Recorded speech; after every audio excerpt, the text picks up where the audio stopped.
Hey guys, welcome back to BackPocketGameReviews, and today we are going to talk about the Xenoblade Chronicles scandal.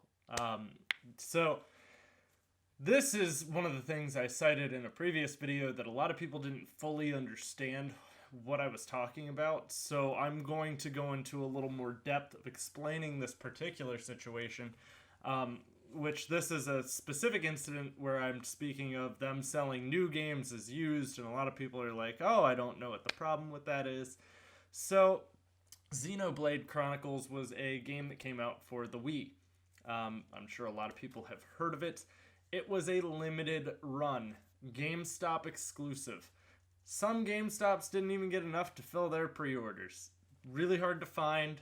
Several months later, the game started going for insane prices on eBay.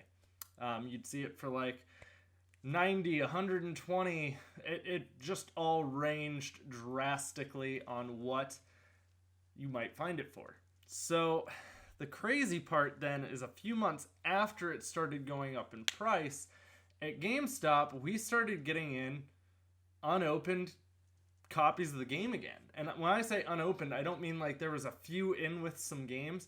I mean like a full shipment of unopened Xenoblade Chronicles, which GameStop said they had sourced a limited number for their fans.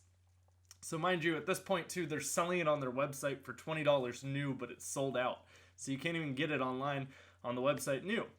So then they had us open them and sell them as a used game for $80.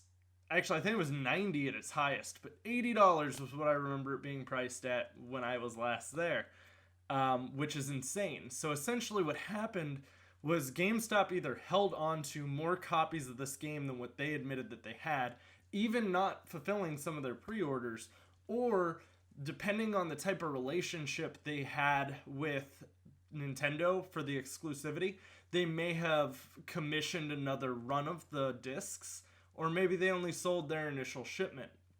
It's really kind of hard to tell. There is a lot of theories going on around what happened, and no one really knows. The only thing that is for sure is GameStop drove the price up intentionally, turned around, sold these as used games at market value, so they didn't look like too bad of people.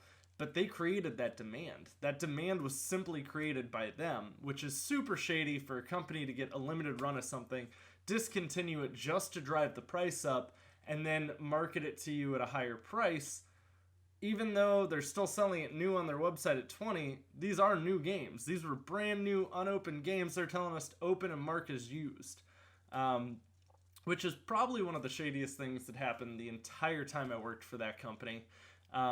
And I mean, it's just really funny that they say they sourced another limited run of the disc. I mean, how do you source a limited run of something that was already limited to you? It's just very bizarre in the way that all happened and played out.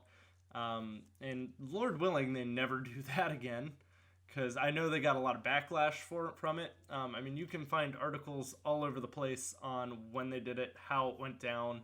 A lot of different theories on what happened, but this also makes me very leery because, you know, GameStop is starting their own production company, so they'll be producing games. It'll be called Game Trust, which, I don't know, I don't trust them to make a game. Something tells me it'll be exclusively sold in GameStop stores, whatever games they make, but only time will tell. Guys, let me know in the comments down below how you feel about that particular situation. I think it's terrible, and I think that's super shady, but, you know, that's my opinion. If you enjoyed the video, drop a like, and if you haven't already, be sure and subscribe, guys. I really appreciate all the growth that we're having here on the channel, and I really would like to keep it up. It's been great interacting with all of you in the comments or through email or on Twitter, which I'm very active on my Twitter. I take polls on my Twitter about what games I will be live streaming, because I live stream on Twitch decently often. So if you want to keep up on the Twitch streaming, Twitter and Twitch itself are the best places to follow me at for that. And thanks, guys. We'll see you soon.